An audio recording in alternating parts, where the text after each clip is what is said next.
Europe 1. La France est championne du monde. Champion du monde. Champion du monde, c'est notre rubrique Flashback il y a 20 ans, 98. Nous avons sur Europe 1, grâce à Marc Fréjean, des archives exceptionnelles.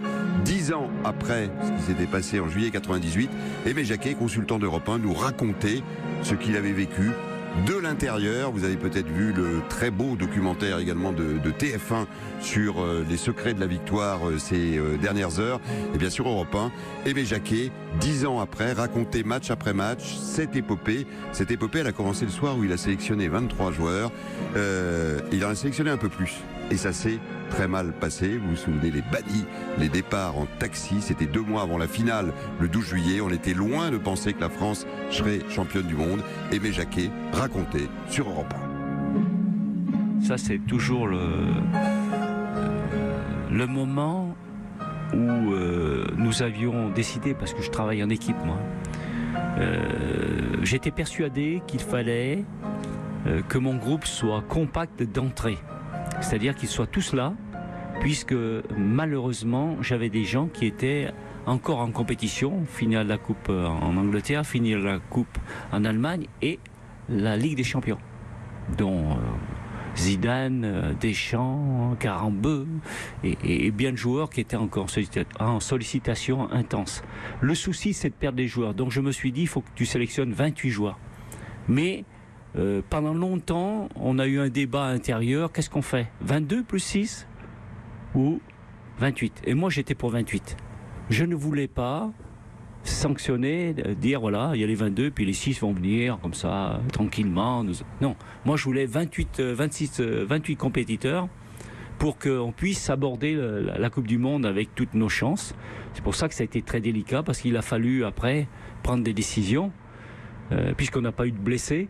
On n'a pas eu d'absence, donc les 22 joueurs que j'avais dans la tête, eh bien, il a fallu les sélectionner tout de suite et annoncer aux 6 que malgré leur participation active, leur mentalité, il a fallu leur dire de rentrer chez eux. C'était un moment très, très, très difficile, j'avoue, très difficile, humainement très difficile. Mais sélectionneur sélectionne, il prend ses responsabilités. Et j'avais essayé de le faire le mieux possible, mais on rate toujours quelque chose. Et puis, j'ai été joueur.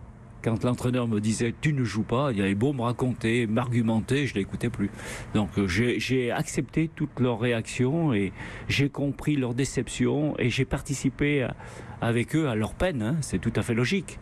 Mais bon, c'est la loi du milieu, c'est la loi de l'excellence, c'est la loi de l'exigence, c'est la loi du haut niveau. D'abord, il y a des argumentations techniques, on essaye d'expliquer, et puis ils savent très bien qu'il y a des joueurs de qualité au-dessus d'eux, ils ne sont pas fous, mais ils espéraient quand même faire partie du groupe, hein, c'est ça qui est important.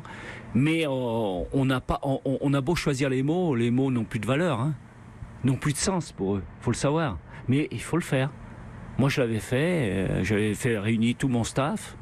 J'avais réuni tous les joueurs, on a expliqué, on a discuté, je leur ai demandé s'ils étaient toujours disponibles, si au cas il y avait encore un malheur, est-ce qu'ils pourraient compter sur eux. Je me souviens plus, je crois que tout le monde a pratiquement répondu positivement. Oui, non, mais c'était un moment très... Et le soir a été très difficile pour tout le groupe, parce que je l'ai annoncé après au groupe. C'est un moment qui est important, ça, dans l'aventure de la Coupe du Monde. Oui, bien sûr, humainement, c'est très important, parce que c'est une aventure humaine. Hein, une aventure sportive est une aventure humaine, surtout dans le jeu collectif. On vit ensemble, on souffre ensemble, on perd ensemble, on gagne ensemble. Faut pas l'oublier, c'est la vie intérieure du groupe qui est bouleversée, qui est touchée, qui est malmené, qui est agressé. Donc forcément, on en a eu pour une bonne journée pour tout le monde. Très émouvant, Aimé Jacquet qu'on retrouvera tous les soirs à peu avant 21h pour revivre cette épopée de 98. Allez, je les donne le nom des bannis: Pierre Lègle, Ibrahim Ba, Sabri Lamouchi, Martin Djetou, Lionel Letizy et Nicolas Anelka. Oui, nous étions en 98.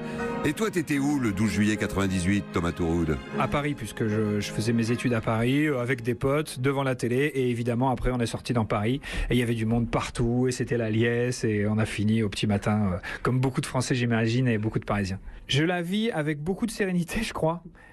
Parce que l'équipe de France, dès les premières minutes, dégage une supériorité impressionnante, si je me souviens bien.